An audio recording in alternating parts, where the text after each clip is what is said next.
തെലങ്കാനയിലെ ആദിലാബാദ് ജില്ലയിൽ വന്നപ്പോൾ എവിടെയൊക്കെയാണ് പോകേണ്ടത്, ഏതൊക്കെ സ്ഥലങ്ങൾ സന്ദർശിക്കണമെന്ന് ഒരു കണക്കെടുപ്പ് നടത്തിയപ്പോൾ കണ്ടെത്താനായ ഒരു പേരാണ് കലാശ്രം. പ്രകൃതിയെ സ്നേഹിക്കുന്നവർ, കല, സംസ്കാരം, ഹെറിറ്റേജ് ഇതിനെയൊക്കെ സ്നേഹിക്കുന്ന ആൾക്കാർ തീർച്ചയായും വന്നിരിക്കേണ്ട ഒരു സ്ഥലമാണ് കലാശ്രമം എന്നെനിക്ക് തോന്നി.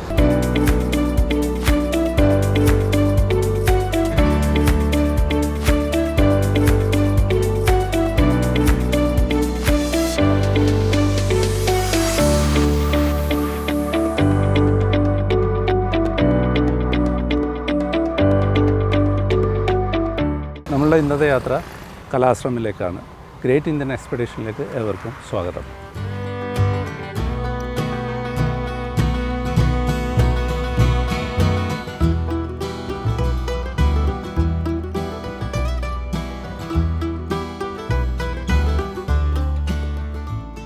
പഴമയുടെയും പുതുമയുടെയും ഇടയിൽ പെട്ടുപോയ, ചിന്താക്കുഴപ്പത്തിൽ പെട്ടുപോയ, കലാശ്രമത്തിൻ്റെ ഭാഷയിൽ പറഞ്ഞാൽ പൗരാണികതയുടെയും സാങ്കേതിക വിദ്യയുടെയും ഇടയിൽ എന്ത് ചെയ്യണമെന്നറിയാതെ പകച്ചു നിൽക്കുന്ന കുറേ ആൾക്കാരുണ്ട് നമ്മൾ. അവർക്ക് കൃത്യമായി വഴികാട്ടിയായി നിന്ന ഒരു മനുഷ്യൻ്റെ ആശ്രമമാണിത്. അദ്ദേഹത്തിൻ്റെ പേരാണ് ശ്രീ രവീന്ദ്ര ശർമ്മ. ഈ ജനറേഷനിൽ നമ്മളിപ്പോൾ പറഞ്ഞ തരത്തിലുള്ള ആൾക്കാർക്ക് മാത്രമല്ല, ആദിവാസികളായിട്ടുള്ള ആൾക്കാർ എന്ന് തുടങ്ങി സമൂഹത്തിൻ്റെ എല്ലാ തുറയിലുമുള്ള ആൾക്കാർക്ക് വഴികാട്ടിയായി അദ്ദേഹം നിന്നിട്ടുണ്ട്. അദ്ദേഹത്തിൻ്റെ പരിശ്രമങ്ങളുടെ, അദ്ദേഹത്തിൻ്റെ പ്രവർത്തനങ്ങളുടെ ഒരു ചെറിയ രൂപമാണ് ഈ വീഡിയോയിലൂടെ കാണിക്കാൻ ഉദ്ദേശിക്കുന്നത്.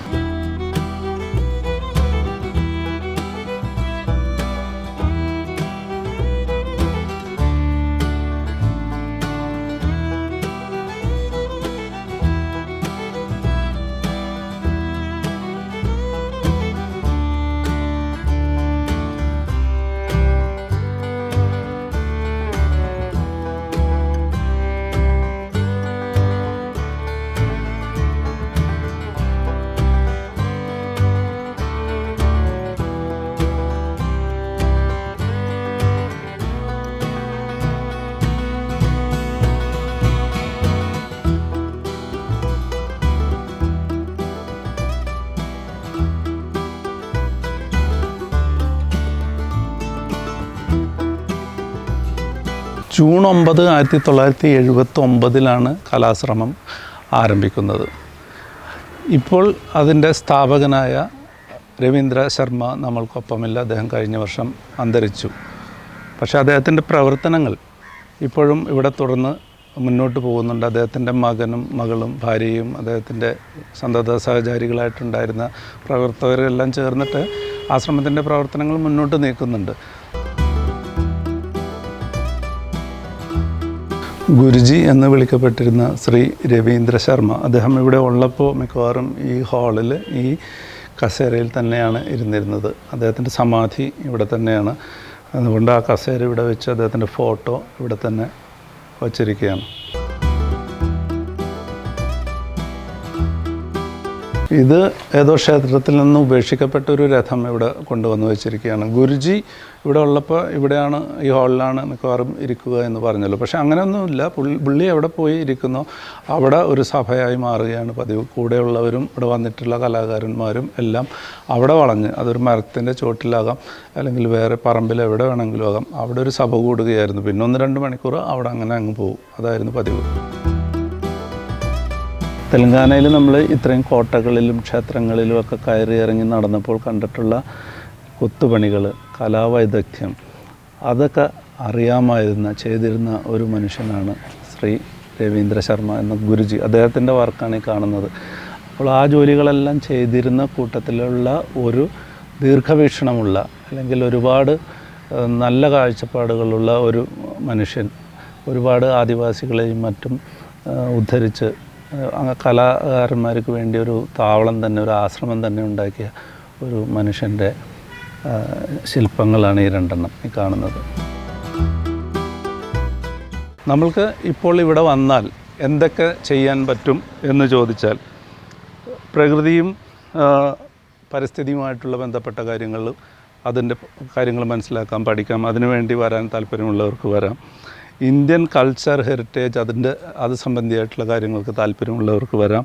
ട്രഡീഷണൽ സയൻസ് ആൻഡ് ടെക്നോളജി ഇത് എല്ലാം ഇതിൻ്റെ ഭാഗമാണ്. സയൻസ് ഒന്ന് ഒഴിവാക്കി നിർത്തിയിട്ട് നമ്മൾക്ക് വെറും പ്രകൃതി മാത്രമായിട്ട് മുന്നോട്ട് പോകാൻ പറ്റുമെന്ന് അദ്ദേഹം കരുതുന്നില്ല. അപ്പോൾ സയൻസ് സംബന്ധിയായിട്ടുള്ള കാര്യങ്ങൾക്കും അദ്ദേഹം ഇവിടെ ഇടം കൊടുക്കുന്നുണ്ട്. അതുകൂടാതെ പഴയ കാലത്തുള്ള സാധനങ്ങൾ ഒരുപാട് ശേഖരിച്ച് വെച്ചിട്ടുണ്ട്, നമ്മൾ കാണുക പോലും ചെയ്യാത്തത്. അപ്പോൾ അതിൻ്റെയൊക്കെ ഒരു മ്യൂസിയത്തിലൊരു ശേഖരം തന്നെ ഇവിടെയുണ്ട്. കലാകാരന്മാർക്കും കൊത്തുപണികൾ ചെയ്യുന്നവർ, മ്യൂസിഷ്യൻസ്, ഡാൻസേഴ്സ് അങ്ങനെ തുടങ്ങിയ ആൾക്കാർക്ക് അതുപോലുള്ള പ്രോഗ്രാമുകൾ അവതരിപ്പിക്കാനും എല്ലാം കലാശ്രമം ഒരു വേദിയാക്കി മാറ്റാൻ പറ്റും. ആർക്കും വേണമെങ്കിലും ഇവിടെ വരാം, പരിപാടികൾ അവതരിപ്പിക്കാം. ഇവിടെ ഈ കാണുന്ന ഹാളുകളിൽ തന്നെ എല്ലാവർക്കും ഉറങ്ങാം. ബാക്കി ടോയ്ലറ്റ് പോലെയുള്ള സൗകര്യങ്ങളൊക്കെ ഇവിടെ തന്നെ ഉണ്ട്. അപ്പോൾ വളരെ പ്രകൃതിയോട് ചേർന്നുള്ളൊരു അന്തരീക്ഷത്തിൽ ഇവിടെ തന്നെ എല്ലാവർക്കും ദിവസങ്ങൾ കഴിച്ചു കൂട്ടാം. അങ്ങനെയാണ് ഈ ആശ്രമത്തിൻ്റെ വളരെ ലളിതമായ, വളരെ സാധാരണക്കാരനായ ഒരു മനുഷ്യൻ ഒരു ചെറിയ ആശ്രമം 2 ഏക്കറിനുള്ളിൽ മുന്നോട്ട് നീക്കി പോയിരുന്നത് അങ്ങനെയാണ്.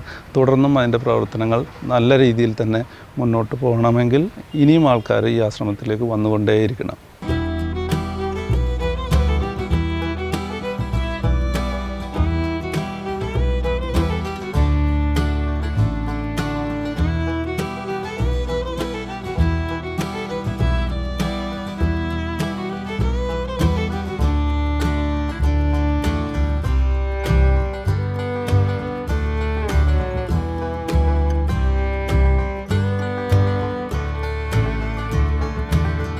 ഇത് ആശ്രമത്തിലേക്ക് കയറി വന്നു കഴിഞ്ഞാൽ ആശ്രമത്തിൽ മ്യൂസിയം എന്ന് പറഞ്ഞ സെപ്പറേറ്റ് ഒരു കെട്ടിടങ്ങൾ തന്നെയുണ്ട്. അതിനകത്തേക്കുള്ള എൻട്രൻസ് ആണത്.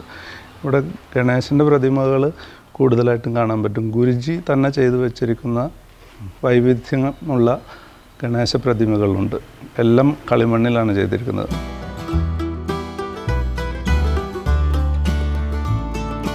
ഗണേശ പ്രതിമകൾ പല തരത്തിലുള്ളത് ഞാൻ ശ്രദ്ധിച്ചിട്ടുള്ളത് ഒരാൾ സൂര്യകൃഷ്ണമൂർത്തിയുടെ അടുത്താണ്. അദ്ദേഹത്തിൻ്റെ വീട്ടിൽ ധാരാളം വൈവിധ്യമാർന്ന ഗണേശ പ്രതിമകൾ നമുക്ക് കാണാൻ പറ്റും. അദ്ദേഹത്തിൻ്റെ ഫീച്ചേഴ്സ് തന്നെ പലതും അങ്ങനെ വന്നിട്ടുള്ളതാണ്. ഗുരുജി ചെയ്തിട്ടുള്ള വൈവിധ്യമാർന്ന ഗണേശ പ്രതിമകളാണ്. എല്ലാം കളിമണ്ണിൽ ചെയ്തിരിക്കുന്ന ഒരുപാട് വ്യത്യസ്തമായ കളിമണ്ണ് ഗണേശ പ്രതിമകളാണിത്. ഞാൻ ആദ്യം കരുതിയത് വിൽപ്പനക്കാണ് എന്ന് കരുതിയിട്ട് അബദ്ധമായി പോയി. പക്ഷേ ഇതങ്ങനെ ചെയ്ത ഓരോരോ മോഡൽ മാത്രമേ ചെയ്തു വച്ചിരിക്കുന്നത്. ഈ പ്രദേശത്തുള്ള കൊളാം എന്ന് പറയുന്ന ആദിവാസി വിഭാഗത്തിനെ ഗുരുജി ഒരുപാട് ഉദ്ധരിച്ചു കൊണ്ടുവന്നിട്ടുണ്ട്. അപ്പോൾ അവർക്ക് ബാംബുവിൽ നിന്ന്, മുളയിൽ നിന്ന് ഇത്തരം ഫർണിച്ചറുകൾ ഉണ്ടാക്കാൻ ഗുരുജി പഠിപ്പിക്കുകയുണ്ടായി. അതിനുവേണ്ടി ഗുരുജി ചെയ്ത ഡിസൈനുകളാണ് ഈ കിടക്കുന്ന എല്ലാ ബാംബു ഫർണിച്ചറും. ഇത് ചെയ്തതിന് ശേഷം ഇപ്പോൾ അവരത് സ്വന്തമായിട്ട് ഉണ്ടാക്കുകയും അവർ വിറ്റ് വരുമാനം നേടുകയും ചെയ്യുന്നുണ്ട്.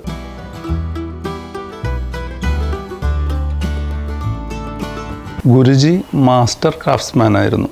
അദ്ദേഹത്തിന് 16ഓളം കലാരീതികൾ അറിയാമായിരുന്നു. അദ്ദേഹത്തിന് കളിമണ്ണ്, മരം, ഇതിൽ തന്നെ ബാംബു പെടും, ലോഹം, അങ്ങനെ എല്ലാത്തിലും അദ്ദേഹം വർക്ക് ചെയ്യാറുണ്ട്. അതിൽ ലോഹത്തിൽ അദ്ദേഹത്തിന് പിത്തളയാണിത്. ലോഹത്തിൽ അദ്ദേഹം ചെയ്തിട്ടുള്ള ഡിസൈനുകളാണിത്. ഇതൊന്നും വിൽപ്പനയ്ക്ക് ഉള്ളതല്ല. എല്ലാം ഓരോരോ ഡിസൈൻ അദ്ദേഹം ചെയ്തിട്ട് ഓരോ സാമ്പിൾ പോലെ ഇവിടെ ഉള്ളതാണ്. ഒരു മണി കണ്ടോ ഇവിടെ ഉള്ളത്, ശ്രദ്ധിച്ചോ? ഇത് ഒരു ഡിസൈൻ ഭാഗമായിരിക്കുമെന്നാണ് ഞാൻ കരുതിയത്. പക്ഷേ ഇത് മൂശയിൽ ഒരുക്കി ഒഴിച്ചപ്പോൾ അത് ലോഹം വന്ന് കയറാതെ പോയ ഭാഗമാണ്. അതിനുമുണ്ട് ഒരു ഭംഗി. ഈ ആശ്രമത്തിൽ ഒന്നും പ്രകൃതിക്ക് നിരക്കാത്തതില്ല. ഇത് നമ്മൾ കരുതും പ്ലാസ്റ്റർ ഓഫ് പാരീസിലോ മറ്റോ ചെയ്തതാണെന്ന്. പക്ഷേ അങ്ങനെയല്ല. ഇത് പുളിങ്കുരു ഇടിച്ച് ചതച്ചുണ്ടാക്കുന്ന മിശ്രിതവും നമ്മൾ ചിന്തേരിൻ്റെ പൊടിയും ചേർത്ത് ഉണ്ടാക്കിയിട്ടുള്ള ശില്പങ്ങളാണ്. ഇത് ഇപ്പോൾ പ്രകൃതിയിൽ എവിടെയെങ്കിലും കൊണ്ട് നമ്മൾ ഉപേക്ഷിച്ചാൽ പോലും അത് പ്രകൃതിയിൽ സ്വാഭാവികമായ രീതിയിൽ അലിഞ്ഞു ചേർന്നോളും, ഒരു കുഴപ്പമില്ല.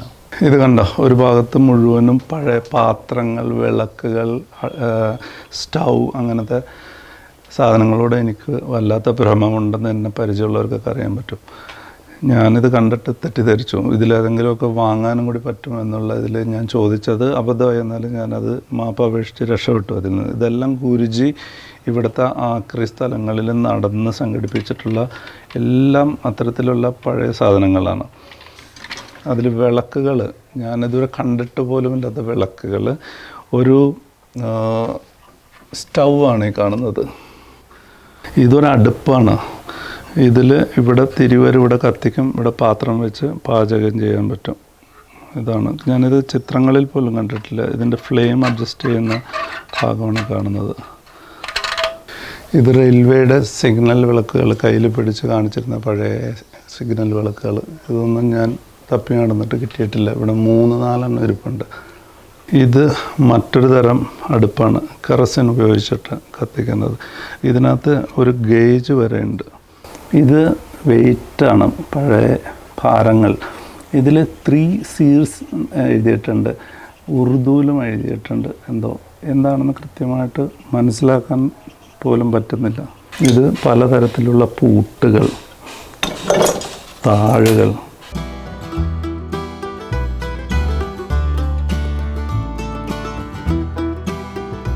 ഇത് 3 in 1 ആണ്. തേങ്ങ ചിരവാം, മുറിക്കാം, ഇത് വെച്ചിട്ട് ഇത് കത്തിയാണ്, അത്യാവശ്യം കട്ടിങ്ങിന് ഉപയോഗിക്കാം. ഇത് സ്ക്രാപ്പറാണ്. ഇപ്പോഴത്തെ ലേറ്റസ്റ്റ് ടെക്നോളജി പോലും ഉണ്ടാക്കിയിട്ടില്ല.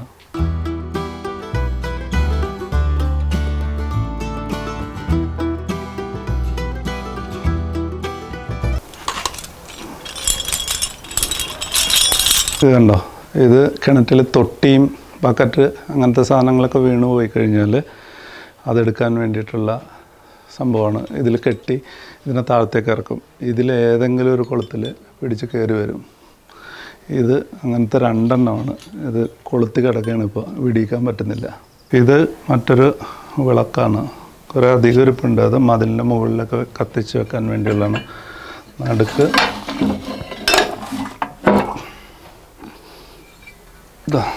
ഇതാണ് എൻ്റെ മുഴുവൻ സംവിധാനം.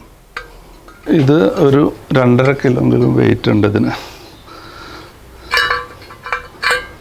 ഇതൊരു ടോർച്ചാണ്, കണ്ടില്ലേ ഷേപ്പിൽ, ഫ്രണ്ടിൽ ടോർച്ചിൻ്റെ ഇതുപോലെ.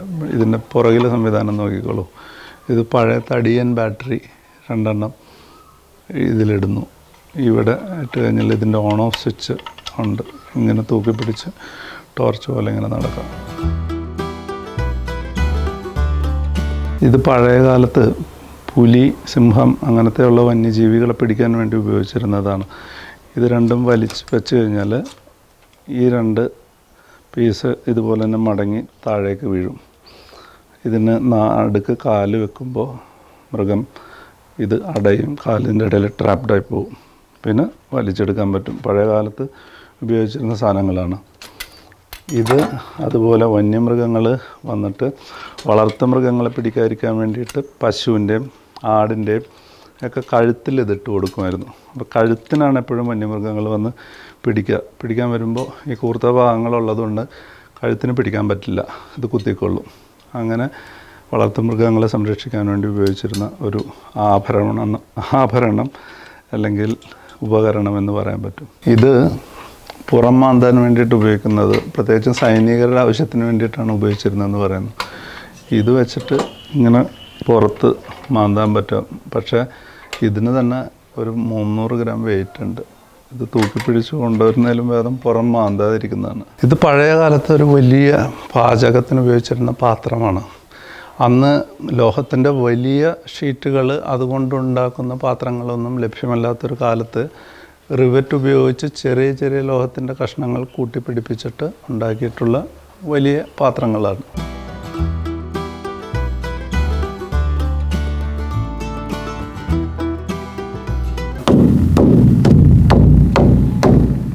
ഇതിന് ഡഫഡ എന്നാണ് പറയുക. നമ്മൾ ഡ്രം എന്ന് വേണമെങ്കിൽ ഇംഗ്ലീഷിൽ പറയാവുന്ന ഒന്ന്. അതിൻ്റെ ഉണ്ടാക്കുന്ന രീതിയാണ്. ഇത് ആടിൻ്റെയോ ചെമ്മരിയാട് അതുപോലെയുള്ള മൃഗങ്ങളുടെ തോലിൽ നിന്ന് തന്നെ ഉണ്ടാക്കുന്നത്. ആദ്യം ഇങ്ങനെ വലിച്ചു കെട്ടും, പിന്നീട് അതിൽ നിന്ന് ഈ രോമമെല്ലാം മാറ്റിക്കഴിഞ്ഞ് ഏതാണ്ട് ഈ രൂപത്തിലേക്ക് ആയി വരും. ഇതിൻ്റെ തുടക്കത്തിലുള്ള ആ മൃഗത്തിൻ്റെ രോമത്തോടു കൂടിയുള്ള അവസ്ഥയാണ് കാണുന്നത്. തടാകങ്ങളിൽ നിന്ന് ഇവിടുത്തെ ആവശ്യത്തിന് വേണ്ടിയിട്ടുള്ള കളിമണ്ണ് എടുത്തുകൊണ്ട് വന്ന് അതവിടെ വെള്ളത്തിൽ തൊട്ടിയിൽ നനച്ച് ഇവിടെ ഈ ചാക്കിലിട്ടിട്ടാണ് അതിനെ അരിച്ച് എടുക്കുന്നത്. അതിനുശേഷം വെള്ളം ഉണങ്ങി കഴിയുമ്പോൾ ഇവിടെ പ്ലാസ്റ്റിക് കവറിൽ എടുത്ത് സൂക്ഷിച്ചിട്ടുണ്ട്. അത് കുഴക്കാൻ പാകത്തിന് ആയി കിട്ടും.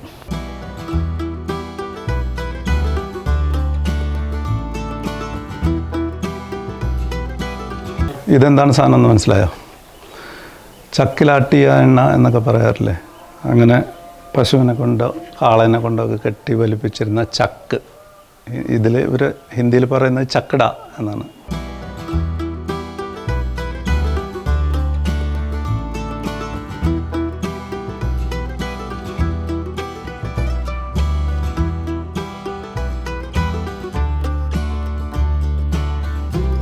ഗണേശ ചതുർത്ഥി ആയിട്ട് ബന്ധപ്പെട്ട് ഇതിൻ്റെ നിമജ്ജനം എല്ലാം ഉണ്ട്. ഇത് കൊണ്ടായിട്ട് വെള്ളത്തിലാണ് കളയുന്നത്. നമ്മൾ കാണുന്നതും മിക്കവാറും പ്ലാസ്റ്റർ ഓഫ് പാരീസിലാണ് അവർ ഉണ്ടാക്കിയ സാധനങ്ങൾ ഈ പുഴയിലും നദിയിലും സമുദ്രത്തിലും എല്ലാം കൊണ്ടുപോയി കളയുന്നത്.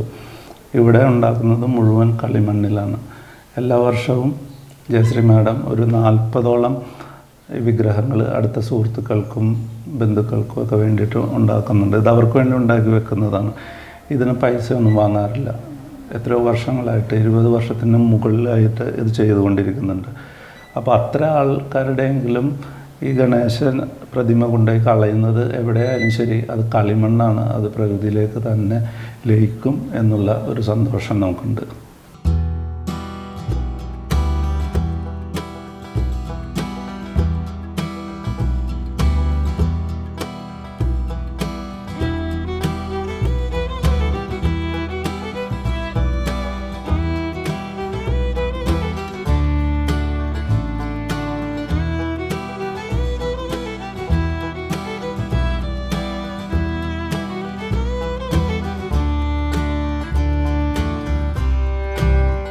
एक 15-20 किलोमीटर। अच्छा, 20 किलोमीटर नहीं, 15-20 गाँव है एक्चुअली। हाँ, गुरुजी का गाँव यही है लेकिन वो बस्ती में था घर। अच्छा, बाद में ये पूरा मतलब ये तो अभी बनी है बस पूरी बस्ती। उसके पहले सिर्फ यही आश्रम ही नजर आता था और ये सामने स्कूल था। स्कूल भी ये बॉयज रेसिडेंशियल सिर्फ यही था, बाकी एक आध कोई घर हो कुछ नहीं था।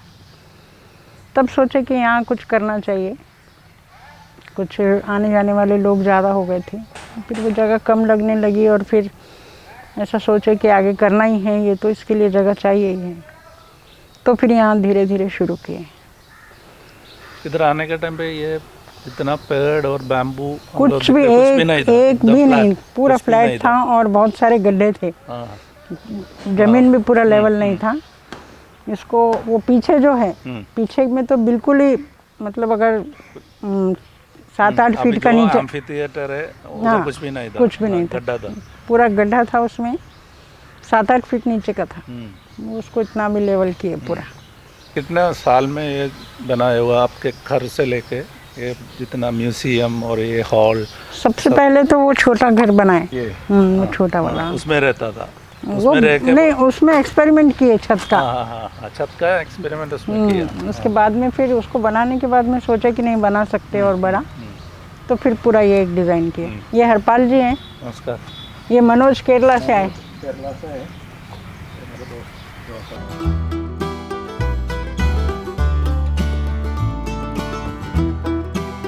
ഇതൊരു ഫിഷ് പോണ്ട് പോലെ നിർമ്മിച്ചിട്ടുള്ള ഒന്നാണ്. അപ്പുറത്തേക്ക് നോക്കിയാൽ ഒരു 1500 പേർക്കെങ്കിലും ഇരിക്കാൻ പറ്റുന്ന തരത്തിലുള്ള ഒരു ആംഫി തിയേറ്റർ ഉണ്ടാക്കിയിട്ടുണ്ട്. ഇവിടെ അത്ര വലിയ പരിപാടികൾ നടക്കുന്നുണ്ടെങ്കിലും കൃത്യമായൊരു സ്ഥലത്ത് നടക്കണമെന്നൊന്നുമില്ല. പക്ഷേ ഏത് തരത്തിലുള്ള പരിപാടികൾക്കും സജ്ജമാക്കാൻ പറ്റുന്ന ഒരു ഇടമാണിത്.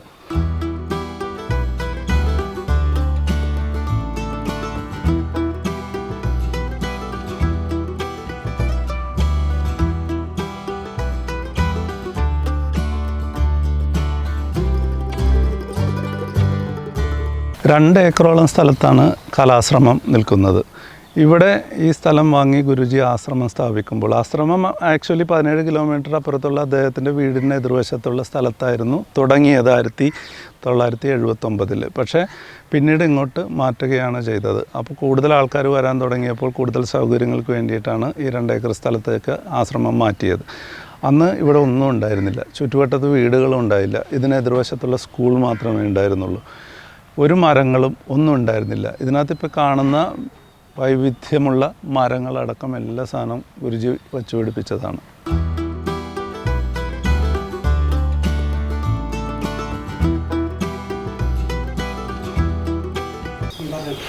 ഈ മേൽക്കൂര നിർമ്മിച്ചിരിക്കുന്നത് പ്രത്യേകമായ രീതിയിലാണ്. സാധാരണ നമ്മൾ കെട്ടിടങ്ങൾ പോലെ കോൺക്രീറ്റ് വാർക്കുകയല്ല ചെയ്തിട്ടുള്ളത്. ഇത് കവേലു അല്ലെങ്കിൽ കൂന എന്ന് പറയുന്ന കളിമണ്ണിൽ ചുട്ടെടുക്കുന്ന കഷ്ണങ്ങൾ ചേർത്ത് വെച്ചിട്ട് ആണ് ഇതുണ്ടാക്കിയിരിക്കുന്നത്. ചെറിയ മേൽക്കൂര, അധികം വീതിയില്ലാത്ത മേൽക്കൂരയാണെന്നുണ്ടെങ്കിൽ അതിന് സപ്പോർട്ടിൻ്റെ ആവശ്യമില്ല. വലിയ മേൽക്കൂരയുള്ള ഭാഗത്ത് ഇവിടെ ചെറിയൊരു ഫ്രെയിമിൻ്റെ സപ്പോർട്ട് കൊടുക്കുന്നുണ്ട്.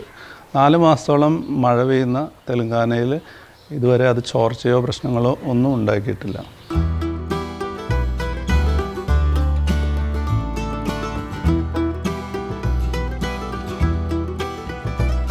ഇതാണ് ഒരു കവേലു അഥവാ കൂന. ഇത് കളിമണ്ണിൽ ചുട്ടെടുക്കുമ്പോൾ തന്നെ നെടുകെ ഒരു വരയിടും. ഈ വരയുള്ള ഭാഗത്ത് നിന്ന് അതിനെ മുറിച്ചെടുത്ത് ഓടുകളായിട്ട് ഉപയോഗിക്കാറുണ്ട്. ഇത് മുറിച്ചെടുക്കാതെ മുഴുവൻ പീസായി ഒന്നിന് പുറമെ ഒന്നായി ചേർത്ത് വെച്ചാണ് കലാശ്രമത്തിലെ മേൽക്കൂരകൾ ഉണ്ടാക്കിയിരിക്കുന്നത്. കവേലു അല്ലെങ്കിൽ കൂന വെച്ചിട്ടുള്ള മേൽക്കൂര ആദ്യമായി ഗുരുജി ഉണ്ടാക്കി പരീക്ഷിച്ചത് ഈ ചെറിയ കെട്ടിടത്തിലാണ്. അതിൻ്റെ ആർച്ച് കണ്ടാലറിയാൻ വളരെ ചെറുതാണ്. അതുപോലെ അത് ബലത്തോടെ നിൽക്കുന്നുണ്ടെന്ന് മനസ്സിലായതിന് ശേഷമാണ് അദ്ദേഹം വലിയ ആർച്ചുകളിലേക്ക് കടന്നത്. ഏറ്റവും വലിയ ആർച്ചുകളിൽ മാത്രമേ ചെറുതായിട്ട് മെറ്റലിൻ്റെ സപ്പോർട്ട് കൊടുക്കുന്നുള്ളൂ. ഇവിടെയുള്ള മിക്കവാറും എല്ലാ കെട്ടിടങ്ങളിലെയും മേൽക്കൂര ഇങ്ങനെയാണ് പണിതിരിക്കുന്നത്. അദ്ദേഹത്തിൻ്റെ വീടിൻ്റെ മേൽക്കൂര വരെ അങ്ങനെയാണ് ചെയ്തിരിക്കുന്നത്. എല്ലാ തരത്തിലും പ്രകൃതിയോട് ചേർന്ന് നിൽക്കുന്ന, ശരിക്കും ലളിതമായ ജീവിതം നയിക്കാൻ ആഗ്രഹിക്കുന്ന, അതിൻ്റെ നല്ല കാര്യങ്ങൾ മുന്നോട്ട് നമ്മൾക്ക് മാർഗനിർദ്ദേശം നൽകിയ ഒരു വ്യക്തിയുടെ ആശ്രമമാണിത്. आप कितने साल से आश्रम में है? आश्रम के साथ है? मैं born and brought up Adilabad हाँ, मगर आश्रम के साथ हूँ सब पहले से ही है। पहले से बीच में एजुकेशन एंड वर्क के लिए हैदराबाद गया था, तब थोड़ा सा गैप आया कुछ साल। गुरुजी ही मास्टर क्राफ्ट्समैन थे, कई हाथ के काम उनको आते थे ना, सो वही गुरु थे, वही मतलब ट्रेनिंग दिया करते थे। अब उनके जाने के बाद हमारे पास हम लोग लोकल कुछ क्राफ्ट्स हैं, आर्टिज़न कम्युनिटीज़ है, तो उनको लाके हम लोग यहाँ पे कभी वर्कशॉप्स करते, कभी उनका एग्ज़िबिशन कम सेल करते। जो हमारे रेगुलर प्रोग्राम्स है, जैसे उगादि का मित्र मिलन हुआ, अभी नवंबर में दीपोत्सव करते, फिर गुरु पूर्णिमा के टाइम पे करते। तो यहाँ पे जो आश्रम से जुड़े हुए लोग हैं, ये सब लोग यहाँ पे गैदर होते। तो उसी दौरान बहुत से नए लोग भी आते, तो उनके बेनिफिट के लिए लोकल के जो क्राफ्ट्स है वो सब यहाँ पे एग्जिबिट भी करते हैं। और कभी कभी नहीं, हमेशा कोई ना कोई अप कंट्री से भी आते हैं यहाँ पे। जैसे मोर ऑफन बंगाल के चित्रपट है, स्क्रॉल पेंटिंग्स, वो लोग आते। तो अगर कोई ग्रुप किसी क्राफ्ट में ट्रेनिंग चाहता है तो हम लोग यहाँ पे अरेंज कर सकते हैं उनके लिए। तो जिनको तो आर्ट देखना है वो आर्ट देख सकते हैं, जिनको ख़रीदना है, जो कलेक्टर्स हैं वो लोग तो ख़रीद भी सकते हैं। अभी केरला से हमारा एक आर्ट फॉर्म है उधर से, हाँ, हाँ। वो आके इधर करना है तो लोग आके कर सकता है, इधर प्रोग्राम बना सकता है। हाँ, बना सकते हैं, हाँ। बिल्कुल। गुरुजी का सबसे बड़ा ये बोलना चाहिए कि उनका जो काम था, इट वाज पर्सपेक्टिव्स, मतलब किसी चीज़ को देखने का अलग ढंग था गुरुजी का। यहाँ पे एक बहुत बड़ा ट्राइबल फेस्टिवल होता है, दैट इज़ कॉल्ड नागोबा जात्रा। तो नागोबा जात्रा में उनके जो कस्टम्स है वो परफॉर्म करते वो लोग। सो वो देखने से ऐसा लगता है कि this people are very primitive. तो वो भी बात करने पे गुरुजी बोले कि नहीं ये बहुत राजसी ढंग से करते हैं लोग, very royal in their what attitude and all. So मैं जब दूसरी बार गया तो वो नज़र से देखा फिर उसको And then I was surprised to see whatever he told me, Guruji. So इस किस्म के गुरुजी पर्सपेक्टिव्स दिया करते थे. तो बहुत से लोग जो यहाँ पे आते थे, जो those who work among artisans, craftsmen, so उनका नज़रिया बदल दिया करते थे गुरुजी. He used to practically sometimes live with the rural folk और देखते थे ये क्या कर रहे हैं और कर रहे तो क्यों कर रहे हैं. तो जब उनको वो क्यों का समझ में आ गया तो he started developing perspectives on his own. Government का बैकिंग ज़रूर है. जो हमारा डिस्ट्रिक्ट एडमिनिस्ट्रेशन है, जैसे यहाँ पे एक इंटीग्रेटेड ट्राइबल वेलफेयर एजेंसी भी है, वो है, उसकी चेयरमैन है the collector, the present incumbent. She comes here. वो यहाँ पे आते हैं, यहाँ बैठते हैं, यहाँ का काम का भी देखते हैं. सो हमको सपोर्ट है उनका, एटलीस्ट मॉरल सपोर्ट तो है. इतना एश्योरेंस है कि जिस दिन भी हमको सपोर्ट चाहिए यहाँ पे कुछ ऑर्गेनाइज करने के लिए, we will get it instantly. उधर आम्फी थिएटर देखा मैंने. हाँ, उधर होता है प्रोग्राम, कुछ बड़ा प्रोग्राम है तो नहीं. यहाँ की खास बात क्या है कि हम लोग एक सेट पैटर्न में बहुत कम होता है. और फॉर ऑल द 3 days अब गुरुजी क्या करते थे कि वहाँ से उठे यहाँ आके बैठ जाते थे. यहाँ आके बैठ के अगर चाय पीने लगे तो सब जिधर उधर वाले इधर आके बैठ जाते थे. सो यहाँ पे एक सभा शुरू हो जाती थी. 1 घंटा 2 घंटे यहीं निकल जाते थे. फिर यहाँ से और कहीं गए गुरुजी, और कहीं पकड़ते थे. गुरुजी है या स्मॉल छोटे ग्रुप्स बन जाते. You know, somebody interesting like you, if he comes from Kerala, तो मैं आपसे वार्तालाप करूँगा और कोई आ जाएंगे साथ में, सुनेंगे कि आप क्या बोलना चाह रहे हैं, आप कौन है, क्या करते हैं.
ഗുരുജിയുടെ വീട്ടിൽ നിന്ന് എനിക്ക് ചെറിയൊരു ഉപഹാരം തന്നല്ലോ, അതുപോലെ ആ കളിമണ്ണിൽ ഉണ്ടാക്കിയിരിക്കുന്ന പീസ് ചേർത്തിട്ടുണ്ടാക്കിയിരിക്കുന്ന തൂണാണ്. ഇതിനകത്തൊന്നുമില്ല, സിമൻറ്റോ കമ്പിയോ ഒന്നുമില്ല. ഈ തൂണിലാണ് ഇത് താങ്ങി നിൽക്കുന്നത്.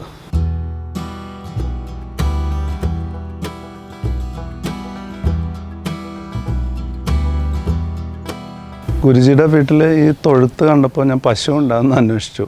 അപ്പോൾ പശുവുണ്ട്, 3 പശുവുണ്ട്. അപ്പോൾ അത് നോക്കാൻ ആരെങ്കിലും ഉണ്ടോ എന്ന് ചോദിച്ചു. നമ്മൾക്ക് അങ്ങനെയല്ല പതിവ്, അതല്ലേ ശീലമുള്ളത്. അപ്പോൾ പറഞ്ഞു അങ്ങനെയില്ല, ഗേറ്റ് തുറന്നിട്ട് കഴിഞ്ഞാൽ രാവിലെ പശു വെളിയിലേക്ക് പോകും, വൈകുന്നേരം ആകുമ്പോൾ പുല്ലൊക്കെ തിന്ന് താനെ മടങ്ങി വരും തൊഴുത്തിലേക്ക്.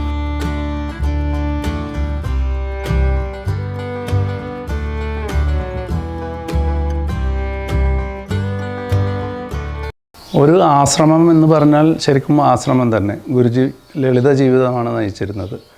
കയറി വരുമ്പോൾ ഒരു ചെറിയ വരാന്ത, അതിൻ്റെ ഉള്ളിലേക്ക് ഒരു ഹാള്, ഇവിടെ കിടപ്പും ഭക്ഷണവും എല്ലാത്തിനും ചേർന്നിട്ടുള്ള ഒരു വലിയ ഹാള്, അത്രയേ ഉള്ളൂ. അതിൻ്റെ ഉള്ളിലേക്ക് കയറി കഴിഞ്ഞാൽ വീണ്ടും ചെറിയ ഒരു കോറിഡോർ പോലെ ഉള്ളതിൽ ഒരു കിച്ചൺ. കൂടുതൽ ആൾക്കാർ വന്നു കഴിഞ്ഞാൽ പാകം ചെയ്യാനായിട്ട് അതിന് വെളിയിലൊരു സ്ഥലമുണ്ട്, അത്രയേ ഉള്ളൂ. ഈ ഹാളിൻ്റെ തന്നെ മേൽക്കൂര മുകൾ ഭാഗം ചെയ്തിരിക്കുന്നത് നമ്മൾ മ്യൂസിയത്തിലെല്ലാം കണ്ടതുപോലെ തന്നെ കവേലു എന്നാണ് ഹിന്ദിയിൽ അതിന് പറയുന്നത്, തെലുങ്കിൽ കൂന എന്ന് പറയും. ഈ കവേലു കൊണ്ടാണ് ഈ അദ്ദേഹം താമസിച്ചിരുന്ന വീടിൻ്റെ പോലും മേൽക്കൂര ഉണ്ടാക്കിയിട്ടുള്ളത്. പക്ഷേ അതിൻ്റേതായ ഗുണങ്ങളും ഉണ്ട്.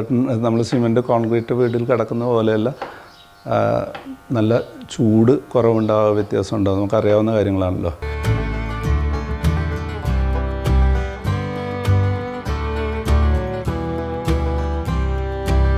ഇത് ഗുരുജി തന്നെ നിർമ്മിച്ചിട്ടുള്ള വിഷ്ണുവിൻ്റെയും ഹനുമാൻ്റെയും പ്രതിമകളാണ്.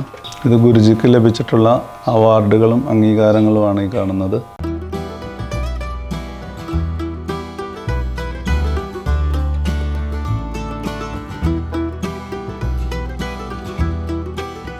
ഇത് IGNCAയിൽ ഗുരുജി നടത്തിയ പ്രഭാഷണത്തിൻ്റെ DVD ആണ്. IGNCA തന്നെ പ്രസിദ്ധീകരിച്ചത്. ഗുരുജിയുടേതായിട്ടുള്ള അദ്ദേഹത്തിൻ്റെ പ്രഭാഷണങ്ങളും മറ്റും സമാഹരിച്ചിട്ടുള്ള പുസ്തകമുണ്ട്. അത് ഹിന്ദിയിലും ഇംഗ്ലീഷിലും ആണ് എഴുതിയിട്ടുള്ളത്. ഇതിൻ്റെ കോപ്പി, ഒരു എക്സ്ട്രാ കോപ്പി ലഭ്യമാണെന്നുണ്ടെങ്കിൽ ഞാൻ സംഘടിപ്പിക്കുന്നതാണ്.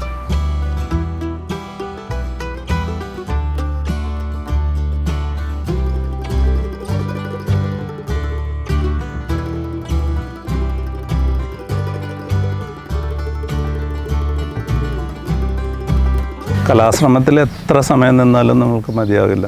ഞങ്ങൾ വളരെ വിഷമത്തോടു കൂടിയാണ് ഇവിടുന്ന് പിരിയുന്നത്. ഇറങ്ങുകയാണ്. അതിക്ക് മുമ്പ് അവരുടെ ഗസ്റ്റ് ബുക്കിൽ എഴുതണമെന്ന് പറഞ്ഞു. അത്